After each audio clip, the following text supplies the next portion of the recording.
ہمارے ہاں بڑے بڑے سمجھدار لوگ نفسیاتی ہو جاتے ہیں، بڑی بڑی سمجھدار خواتین نفسیاتی ہو جاتی ہیں۔ میری ساس باتیں کرتی ہے، میری نند باتیں کرتی ہے، مجھے فلانا باتیں کرتا ہے، مجھے فلانا۔ بھائی باتیں، جس کے منہ میں زبان ہے اس نے بات تو کرنی ہے۔ اب آپ نے کیوں یہ دعویٰ کر لیا ہے کہ آپ اتنے اونچے چلے جائیں کہ آپ کو بات ہی کوئی نہ کرے؟ کیا حرج ہے اس میں؟ اگر کوئی آپ کو بات کر دے تو کیا ہیں ہم؟ کسی نے کر لی تو پھر کیا ہوا؟ اس کا اتنا اثر قبول کرنا کہ ساری رات سونا ہی نہ، پریشان ہو جانا۔ اور بعض لوگ ایسے ہیں جنہیں اتنی باتیں نہیں ہوتی جتنی انہیں ٹینشن ہوتی ہے، یعنی وہ دو بندے کونے میں کھڑے ہیں تو میری ہی بات کر رہے ہیں، اور بھائی تو اتنا اہم نہیں ہے، انہیں کوئی اور کام بھی ہو سکتا ہے، تیری بات ہی انہوں نے کرنی۔ بلا وجہ لوگ سمجھتے ہیں کہ میں بڑا اہم آدمی ہوں، وہاں بھی مجھ پہ تبصرہ ہو رہا ہے، یہاں بھی ہو رہا ہے۔ اس پہلو سے باہر آئیں، اس کمپلیکس سے نکل آئیں۔ ابن حزم کہتے ہیں کہ مصر میں ایک تاجر بڑا کامیاب ہو گیا تھا، بڑا کامیاب تاجر ہو گیا۔ تو زندگی میں جتنے لوگ بھی کامیاب ہوتے ہیں ان سے حسد ہوتا ہے، اس سے بھی اس کے ارد گرد کے لوگوں نے حسد شروع کیا۔ اب تاجروں نے پلاننگ کی کہ اسے خراب کیسے کرنا ہے۔ وہ ایک دن اپنے گھر سے نکلا، سفید کرتا سفید پگڑی باندھ کے باہر۔ اب 5-6 لوگوں نے پہلے سے منصوبہ بندی کی ہوئی تھی۔ ایک صاحب اسے ملے، کہنے لگے ماشاءاللہ آج تو سفید کرتے پر سبز امامہ، سبز پگڑی بڑی ہی اچھی لگ رہی ہے۔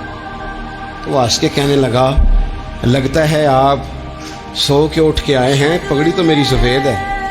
اس نے کہا چلو پگڑی تو سبز ہی ہے، باقی آپ نہیں مانتے تو آپ کی مرضی۔ وہ آگے بڑھا، تو اب کیونکہ پلاننگ تھی تو ایک شخص اور ملا، اس نے کہا کیا بات ہے، سفید کرتے پر آپ کا پیلے رنگ کا امامہ کیا جچتا ہے؟ اس نے کہا یار کو خدا کا خوف کر۔ ہنس کے کہا کیا ہو گیا، تیری اینک کا نمبر تو نہیں تبدیل ہونے والا ہوا؟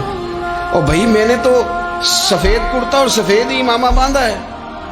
اب 2-3 لوگوں کی دفعہ تو وہ مسکرایا، لیکن وہ ڈھیر سارے لوگوں نے منصوبہ بندی کی تھی۔ وہ جب چوتھے کے پاس گیا تو اس نے بھی کہا کہ کیا بات ہے سفید کرتے پر پیلے رنگ کے امامے کی؟ اس نے کہا پیلا کہاں ہے؟ اب وہ غصے ہونے لگا۔ اب وہ چھٹے کے پاس گیا تو اس نے کہا جناب کیا بات ہے سفید کرتا اور کالا امامہ؟ اب وہ غصے میں اتنا باولا ہوا کہ پہلے ہنسا پھر رویا، پھر اسے سمجھ نہ آئی کہ دکان کا تالا کس چابی سے میں نے کھولنا ہے۔ بس وہ شام ہوئی تو اس بیچارے کو بچوں نے روڑے مارنے شروع کر دیے۔ وہ اتنی تکلیف میں آ گیا کہ لوگ اسے پاگل کہنے لگے۔ کیوں؟ اس لیے کہ لوگ منصوبہ بند، افواہ تھی نا کہ میری طبیعت خراب ہے، تو لوگوں نے حال پوچھ پوچھ کر بیمار کر دیا۔ لوگوں کی باتیں، لوگوں کے تبصرے، لوگوں کے کومنٹس۔ بولے امام شافعی فرمانے لگے لوگوں کی باتیں پتھروں کی طرح ہوتی ہیں، یہ روڑوں کی طرح ہوتی ہیں، اگر انہیں کمر کے اوپر رکھ لو گے نا تو یہ تمہاری کمر توڑ دیں گی، اور اگر تم ان کو اپنے پیروں کے نیچے رکھ لو گے تو تمہارا قد اونچا ہو جائے گا۔ بس دنیا میں وہ لوگ پریشان ہوتے ہیں جو لوگوں کی باتوں کو کندھوں پر سوار کر لیتے ہیں، جو پیروں کے نیچے رکھے، جو پاؤں کے نیچے رکھے ان کا قد۔ وہ پرانے زمانے میں نا عارف رومی رحمۃ اللہ علیہ فرماتے ہیں کہ ایک بیل گائے گر گئی تھی کنویں کے اندر، تو اب وہ لوگ اس کو نکال تو نہیں سکتے تھے، تو انہوں نے اس طرح کیا کہ مٹی ڈالنی شروع کر دی کہ اب بدبو آئے گی، پریشانی ہوگی، تو اس کو بند کر دیتے ہیں اندر ہی کنویں کو، کنواں نئی جگہ پہ کھود لیتے ہیں۔ انہوں نے جب اس کے اندر مٹی ڈالی نا تو وہ گائے جو تھی وہ مٹی جھاڑ کے تو مٹی کے اوپر آ گئی۔ انہوں نے پھر مٹی ڈالی تو وہ تھوڑی اور اوپر آ گئی، اور مٹی ڈالی تو اور اوپر، مٹی ڈالتے گئے اور گائے وہاں سے کنویں سے باہر آ گئی۔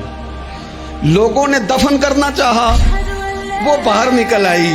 اور میرے بھائی لوگ بھی اپنی باتوں میں دفن کرنا چاہتے ہیں، لیکن یاد رکھنا جو چمکنے والے تھے وہ چمکتے ہی رہے، جن کو اللہ نے عزت دی تھی ان کی گھٹائی کوئی نہیں سکا۔